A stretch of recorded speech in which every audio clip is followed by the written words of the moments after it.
اعوذ باللہ من الشیطان الرجیم بسم اللہ الرحمن الرحیم۔ سامعین و ناظرین کرام، السلام علیکم ورحمۃ اللہ وبرکاتہ۔ سیدنا حضرت مسیح موعود علیہ السلام نے اپنی معرکۃ الآراء کتاب براہین احمدیہ کے حصہ اول میں براہین احمدیہ کے اغراض و مقاصد کے بیان میں اور غیر مذاہب والوں کو اسلام کے بالمقابل دلائل کے میدان میں دعوت مقابلہ دیتے ہوئے ایک اشتہار بواد انعام 10,000 روپیہ پیش فرمایا ہے۔ آج کے پروگرام میں وہ اشتہار پیش کیا جا رہا ہے۔ اس اشتہار کی عبارت مشکل ہے۔ یہ اشتہار آپ علیہ السلام کے اللہ تعالیٰ سیدنا حضرت محمد رسول اللہ خاتم الانبیاء صلی اللہ علیہ وسلم قرآن مجید اور اسلام سے عشق و محبت و وفا کا منہ بولتا ثبوت ہے۔ نیز یہ کہ یہ اشتہار آپ علیہ السلام کے علم کلام کی فصاحت و بلاغت اور قلم کی ظاہری اور روحانی طاقت و قوت اور شان و شوکت کو ظاہر کر رہا ہے۔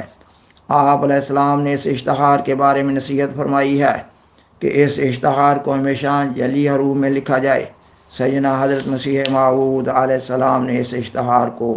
اپنی کتاب براہین احمدیہ کے حصہ اول میں جلی حروف کے ساتھ 29 صفحات میں شائع کیا ہے۔ براہین احمدیہ کے مذکورہ اشتہار سے متعلق اس مختصر سی تمہید کے بعد سیدنا حضرت مسیح موعود علیہ السلام کا اشتہار پیش کیا جا رہا ہے۔ آپ بعنوان اشتہار لکھتے ہیں: انعامی 10,000 روپیہ ان سب لوگوں کے لیے جو مشارکت اپنی کتاب کے فرقان مجید سے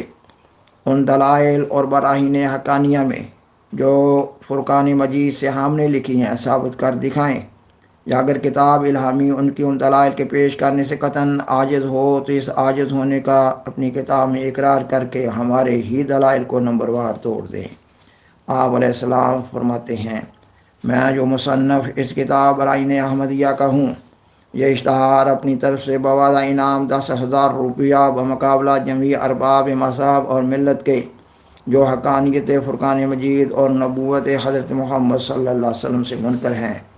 اتماماً للحجہ شائع کر کے اقرار صحیح قانونی اور عہد جائز شرعی کرتا ہوں کہ اگر کوئی صاحب منکرین میں سے مشارکت اپنی کتاب کی فرقان مجید سے ان سب براہین اور دلائل میں جو ہم نے دربارہ حقیقت فرقان مجید اور صدق رسالت حضرت خاتم الانبیاء صلی اللہ علیہ وسلم اسی کتاب مقدس سے اخذ کر کے تحریر کی ہیں، اپنی الہامی کتاب میں سے ثابت کر کے دکھلاوے، یا اگر تعداد میں ان کے برابر پیش نہ کر سکے تو نصف ان سے یا ثلث ان سے یا ربع ان سے یا خمس ان سے نکال کر پیش کرے، یا اگر بکلی پیش کرنے سے عاجز ہو تو ہمارے ہی دلائل کو نمبر وار توڑ دے۔ تو ان سب صورتوں میں بشرطے کہ 3 منصف مقبولہ فریقین بالاتفاق یہ رائے ظاہر کر دیں کہ ایفا شرط جیسا کہ چاہیے تھا ظہور میں آ گیا، میں مشتہر ایسے مجیب کو بلا عذر و حیلت اپنی جائیداد قیمتی 10,000 روپیہ پر قبض و دخل دے دوں گا، مگر وعدے رہے کہ اگر اپنی کتاب کی دلائل معقولہ پیش کرنے سے عاجز اور قاصر رہیں یا برطبق شرط اشتہار کی خمس تک پیش نہ کر سکیں تو اس حالت میں بصراحت تمام تحریر کرنا ہوگا جو بوجہ ناکامل یا غیر معقول ہونے کتاب کے اس شک کے پورا کرنے سے مجبور اور معذور رہے، اور اگر دلائل مطلوبہ پیش کریں تو اس بات کو یاد رکھنا چاہیے کہ جو ہم نے خمس دلائل تک پیش کرنے کی اجازت اور رخصت دی ہے، اس سے ہماری یہ مراد نہیں ہے جو اس تمام مجموعہ دلائل کا بغیر کسی تفریق اور امتیاز کے نصف یا ثلث یا ربع یا خمس پیش کر دیا جائے، بلکہ یہ شرط ہر یک صنف کی دلائل سے متعلق ہے، اور ہر صنف کے براہین میں سے نصف یا ثلث یا ربع یا خمس پیش کرنا ہوگا۔ شاید کسی صاحب کا فاہم اس بات کے سمجھنے سے قاصر رہے جو عبارت مذکورہ میں صنف دلائل سے کیا مراد ہے، پس بغرض تشریح اس فقرہ کے لکھا جاتا ہے: جو دلائل اور براہین فرقان مجید کی کہ جن سے حقیقت اس کلام پاک کی اور صدق رسالت حضرت صلی اللہ علیہ وسلم کا ثابت ہوتا ہے، 2 قسم پر ہیں۔ اول وہ دلائل جو اس پاک کتاب اور آن حضرت صلی اللہ علیہ وسلم کی صداقت پر اندرونی اور ذاتی شہادتیں ہیں، یعنی ایسی دلائل جو اسی مقدس کتاب کے کمالات ذاتیہ اور خود آن حضرت صلی اللہ علیہ وسلم کی خصال قدسیہ اور اخلاق مرضیہ اور صفات کاملہ سے حاصل ہوتی ہیں۔ دوسری وہ دلائل جو بیرونی طور پر قرآن شریف اور آن حضرت صلی اللہ علیہ وسلم کی سچائی پر شواہد قاطعہ ہیں، یعنی ایسی دلائل جو خارجی واقعات اور حادثات متواترہ مثبتہ سے لی گئی ہیں، اور پھر ہر یک ان دونوں قسم کی دلائل سے دو قسم پر ہے، دلیل بسیط اور دلیل مرکب۔ دلیل بسیط وہ دلیل ہے جو اس بات حقیقت قرآن شریف اور صدق رسالت حضرت صلی اللہ علیہ وسلم کے لیے کسی اور امر کے الحاق اور انضمام کی محتاج نہیں، اور دلیل مرکب وہ دلیل ہے جو اس کے تحقق دلالت کے لیے ایک ایسے کل مجموعے کی ضرورت ہے کہ اگر من حیث الاجتماع اس پر نظر ڈالی جائے، یعنی نظر یکجائی سے اس کی تمام افراد کو دیکھا جائے، تو وہ کل مجموعی ایک ایسی عالی حالت میں ہو جو تحقق اس حالت کا تحقق حقیقت فرقان مجید اور صدق رسالت حضرت صلی اللہ علیہ وسلم کو مستلزم ہو۔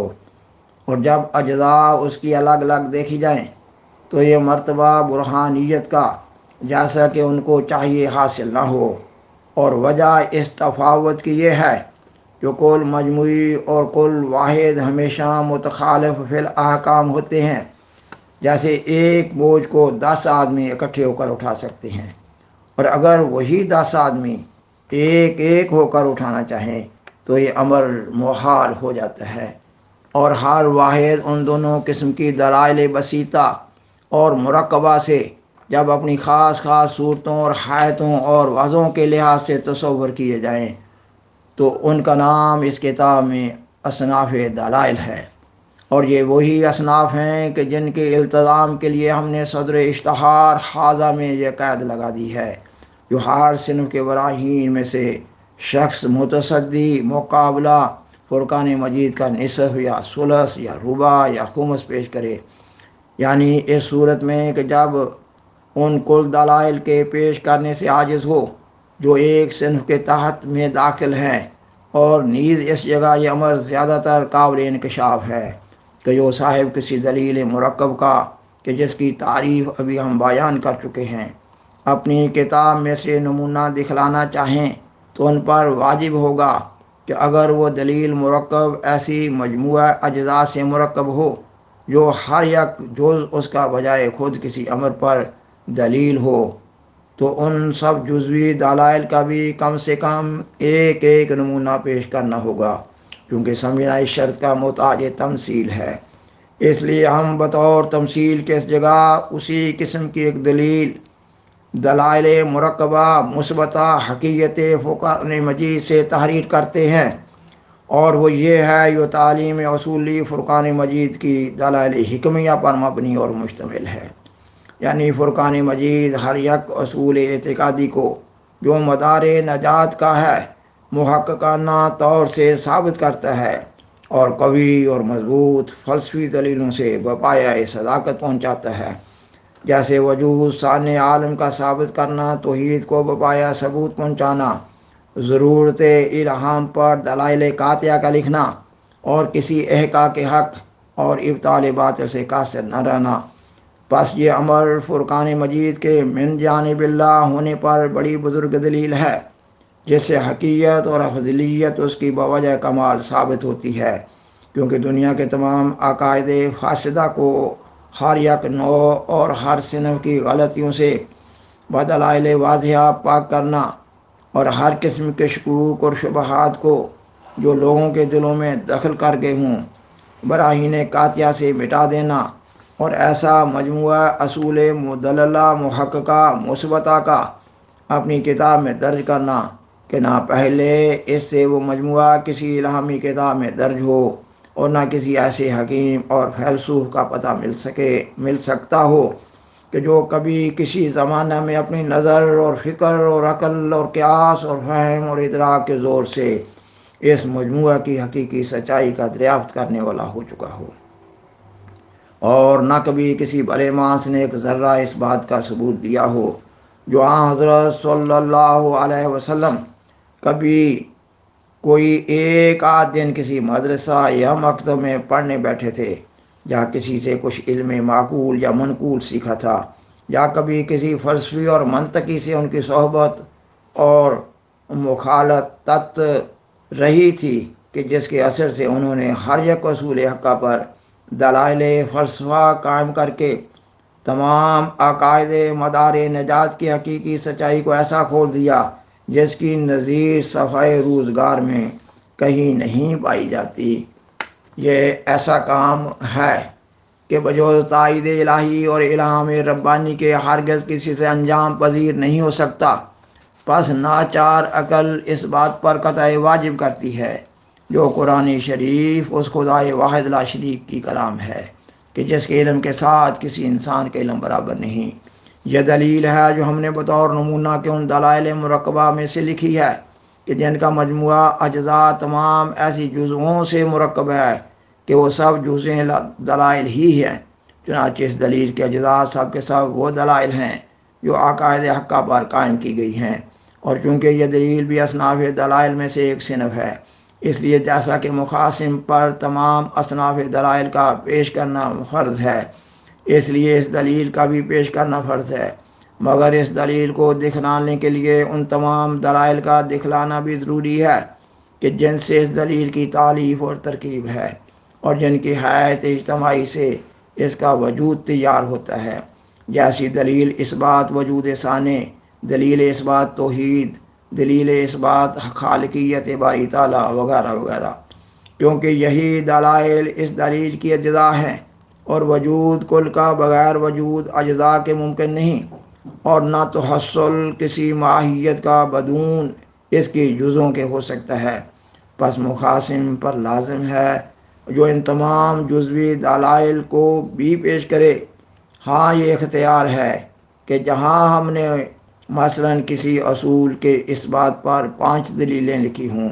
مخاصم صاحب اس کے اس بات پر یا اس کے ابطال پر، یعنی جیسا کہ رائے اور اعتقاد ہو، صرف ایک ہی دلیل با پابندی انہی شرائط اور انہی حدود کے جو اشتہار حاضہ میں ہم ذکر کر چکے ہیں اپنی الہامی کتاب سے نکال کر دکھلاویں۔ المشتہر، خاکسار مرزا غلام احمد، مقام قادیان، ضلع گرداسپور، پنجاب۔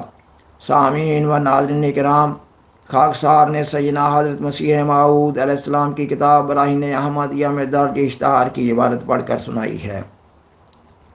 اس اشتہار سے کئی ایک نکات مترشح ہو رہے ہیں۔ مثلا نمبر 1، سیدنا حضرت محمد رسول اللہ خاتم الانبیاء صلی اللہ علیہ وسلم نے پیش گوئی فرمائی تھی کہ آخری زمانے میں جب ایمان ثریا ستارے پر چلا جائے گا تو ایک فارسی نسل وجود اس کو واپس لے آئے گا۔ اس اشتہار سے معلوم ہو رہا ہے کہ سیدنا حضرت مرزا غلام احمد قادیانی علیہ السلام ہی وہ فارسی نسل موعود ہیں۔ قرآن مجید تو پہلے بھی مسلمانوں کے ہاتھوں میں تھا، جبکہ اسلام کو ایک لا علاج مرد بیمار قرار دے دیا گیا تھا، مگر آپ علیہ السلام نے قرآن مجید کو منکرین اسلام کے خلاف ایک تیز اور کارگر اور کامیاب ہتھیار کے طور پر استعمال کیا۔ آپ علیہ السلام فرماتے ہیں کہ قرآن مجید بمنزلہ تیز دار تلوار کے ہے جس کو چلانے کے لیے ایک تجربہ کار ہاتھ کی ضرورت ہے۔ نمبر 2، اس اشتہار سے معلوم ہو رہا ہے کہ آپ علیہ السلام حقانیت فرقان مجید اور حضرت محمد صلی اللہ علیہ وسلم کی صداقت کے ثبوت میں قرآن مجید سے اخذ کردہ دلائل قاطعہ اور براہین ساطعہ بمقابلہ جمیع ارباب مذہب اور ملت کے اپنی کتاب براہین احمدیہ میں پیش کر رہے ہیں۔ نمبر 3، اس اشتہار میں آپ علیہ السلام جمیع ارباب مذہب اور ملت کو بھی اسی مذکورہ اصول کی پابندی کے ساتھ مقابلہ کی دعوت دے رہے ہیں، یہ کہ منکرین اسلام پر لازم ہے کہ وہ اپنا دعویٰ اور دلیل اپنی اپنی الہامی کتاب سے پیش کریں۔ نمبر 4، یہ اصول کے دعویٰ اور دلیل کو اپنی اپنی الہامی کتاب سے پیش کیا جائے، اس طرح آپ علیہ السلام نے مذہبی مباحثات اور مناظرات کو فضول بحثوں سے پاک کر دیا۔ اس اصول کو بروئے کار لاتے ہوئے آپ علیہ السلام نے مذہبی تحقیق کے عمل کو انتہائی آسان، سادہ، صاف اور شفاف بنا دیا۔ نمبر 5، آپ علیہ السلام کی یہ انتہائی تڑپ تھی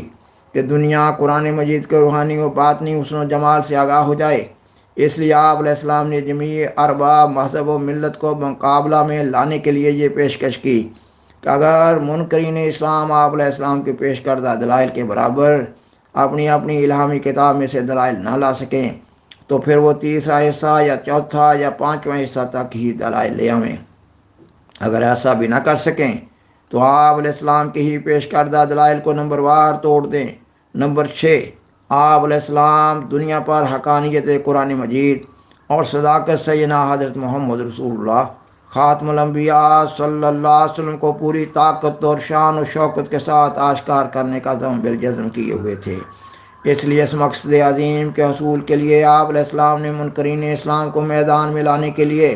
10,000 روپیہ کا انعامی چیلنج پیش فرمایا۔ نمبر 7، آپ علیہ السلام نے اس موعودہ انعامی رقم کے بارے میں لکھا،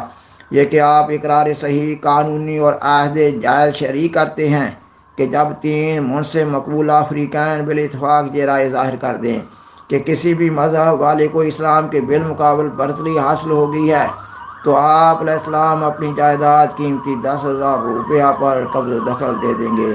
نمبر 8، اس زمانہ میں 10,000 روپیہ ایک بڑی خطیر اور بھاری رقم تھی۔ آپ علیہ السلام رئیس قادیان تھے۔ اس وقت آپ علیہ السلام کی جملہ جائیداد کی اتنی ہی قیمت ہو سکتی تھی۔ اس کا مطلب یہ بنا کہ آپ علیہ السلام نے اللہ تعالیٰ کی توحید، قرآن مجید کی حقانیت اور سیدنا حضرت محمد رسول اللہ خاتم الانبیاء صلی اللہ علیہ وسلم کی محبت میں اور غیرت میں اور شان و شوکت کے اظہار کے لیے آپ علیہ السلام نے اپنی ساری جائیداد قربان کرنے کا عزم بالجزم کر لیا۔ نمبر 9، آپ علیہ السلام نے نصیحت فرمائی کہ آپ کے اس اشتہار کو ہمیشہ جلی حروف میں لکھا جائے۔ اس کا مطلب یہ بنا کہ آپ علیہ السلام کو ایمان کامل اور یقین محکم حاصل تھا کہ منکرین اسلام کے بالمقابل شکست کھا جائیں گے اور آپ علیہ السلام کی کتاب برائین احمدیہ قیامت تک کے لیے ایک زندہ جاوید معجزہ کے طور پر منکرین اسلام پر حجت تمام کرتی رہے گی۔ نمبر 10، اور جیسا کہا گیا تھا ویسا ہی ہوا۔ سامعین و ناظرین کرام، بالآخر درخواست ہے کہ برائے مہربانی اس پروگرام کو دوسروں سے شیئر کریں اور آذرہ کرم اس چینل کو سبسکرائب کریں۔ جزاکم اللہ تعالی احسن الجزا وآخر دعوانا ان الحمدللہ رب العالمین۔ شکریہ۔